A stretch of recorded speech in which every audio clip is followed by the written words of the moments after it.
Hello ভাই বোন বন্ধুরা, আরও একটি নতুন ভিডিওতে আপনাদেরকে আমন্ত্রণ জানাচ্ছি।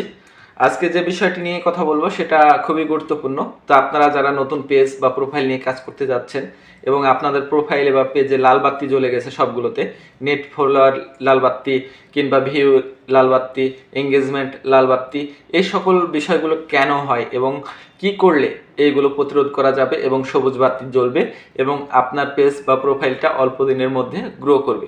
তো বন্ধুরা দেখুন, এই মুহূর্তে যে পেজটি দেখতে পাচ্ছেন 1.5 মিলিয়ন ভিউ হয়েছে লাস্ট 28 দিনে, পক্ষান্তরে 3 সেকেন্ড ভিউ হয়েছে 5.3K, আর নেট ফলোয়ার পুরাই লাল বাতি -86।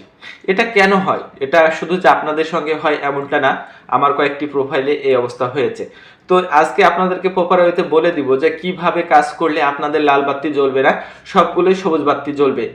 আর বিষয়টি হচ্ছে, আপনারা যখন পেজ বা প্রোফাইলে বিভিন্ন রকম ক্যাটাগরির ভিডিও আপলোড করতে থাকেন, দেখা যাচ্ছে কিছু ভিডিও খুব ভালো রিচ পেয়েছে, আবার কিছু ভিডিও রিচ পায়নি, যার কারণে সে সকল ভিডিওগুলো ভিউ কমে গেছে। এটা একটা কারণ হতে পারে। আরেকটি কারণ হতে পারে যে আপনি ডেইলি ভিডিও আপলোড দিয়েছেন, দেখা যাচ্ছে এক সপ্তাহে প্রতিদিনে 2টা 3টা 5টা করে ভিডিও আপলোড করেছেন, পরে যে কোনো কারণবশত 2-3 দিন আপনার ভিডিও আপলোড করতে মিস হয়েছে বা ভিডিও আপলোড করেননি। সেক্ষেত্রে হবে কি, এঙ্গেজমেন্ট কমে যাবে বা এঙ্গেজমেন্টের যে ফ্লো বা ধারাবাহিকতাটা কমে যাবে। এজন্য আপনাদেরকে প্রতিবার ভিডিওতে আমি একটি কথাই বলি যে আপনারা কোনো সময় গ্যাপ দিবেন না। যখন কাজ করবেন তখন আপনার ফোনে যেন শর্টস ভিডিও বা রিলস ভিডিও অনেক থাকে। আপনি যদি কর্মব্যস্ততা হয়ে পড়েন বা কোথাও ঘুরতে যান, বেড়াইতে যান, সেখানে গিয়েও যেন নেট চালু করে আপনি 2-5টা শর্টস বা রিলস আপনার প্রোফাইল বা পেজে আপলোড করতে পারেন। তাহলে কিন্তু আপনার লাল বাতি কখনোই জ্বলবে না। আর ক্যাটাগরি কখনো চেঞ্জ করবেন না, প্রোফাইলের নাম বা পেজের নাম সহজে চেঞ্জ করতে চাইবেন না। আপনি কাজ করার আগে অবশ্যই সিদ্ধান্ত নেবেন যে আমি এই নামেই কাজ করব আজীবন। তাহলে কোনো সময় এঙ্গেজমেন্ট ডাউন হবে না এবং লাল বাতি জ্বলবে না। আরেকটি বিষয় বলে রাখি, দেখা যাচ্ছে আপনি ফুড টাইপের ভিডিও দিচ্ছেন, ফুড রিলেটেড ভিডিও দিচ্ছেন, হট করে দেখা গেল মাঠঘাটের ভিডিও দিচ্ছেন, তখন আপনার এঙ্গেজমেন্ট কিন্তু মাইনাস হবে। যেখানে দেখতে পাচ্ছেন আমার কিন্তু 86 জন ফলোয়ার মাইনাস হয়েছে লাস্ট 28 দিনে।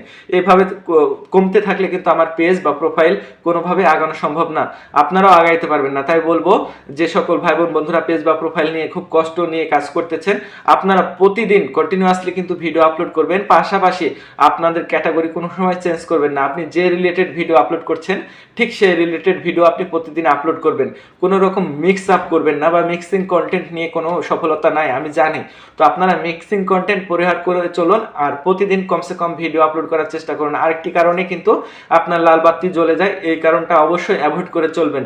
কোনো সময় কোনো কমিউনিটি গাইডলাইন্স বিরোধী বা পলিসি বিরোধী কোনো ভিডিও আপলোড করবেন না। তাহলে কি হবে, আপনার রিকমেন্ডেশনটা যখন অফ হয়ে যাবে বা বন্ধ হয়ে যাবে, তখন আপনি যতই ভালো ভিডিও দেন না কেন আপনার প্রোফাইল কিন্তু সবুজ বাতি জ্বলবে না। তাই বলবো যে আপনার রিকমেন্ডেশনটা ঠিক রেখে প্রতিনিয়ত ভিডিও আপলোড করুন। তো বন্ধুরা, আজকের ভিডিও এখানে শেষ করতে যাচ্ছি। আপনাদের যদি প্রোফাইল এবং পেজ সম্বন্ধে কোনো কিছু জানার থাকে অবশ্যই কমেন্ট বক্সে কমেন্ট করে আমাদেরকে জানাবেন। আর আজকের ভিডিওটি যে যেখান থেকে দেখেছেন সবাই সুস্থ থাকবেন, ভালো থাকবেন, এই প্রত্যাশা ব্যক্ত করে আজকের এই ভিডিওটি এখানেই শেষ করছি। আল্লাহ হাফেজ।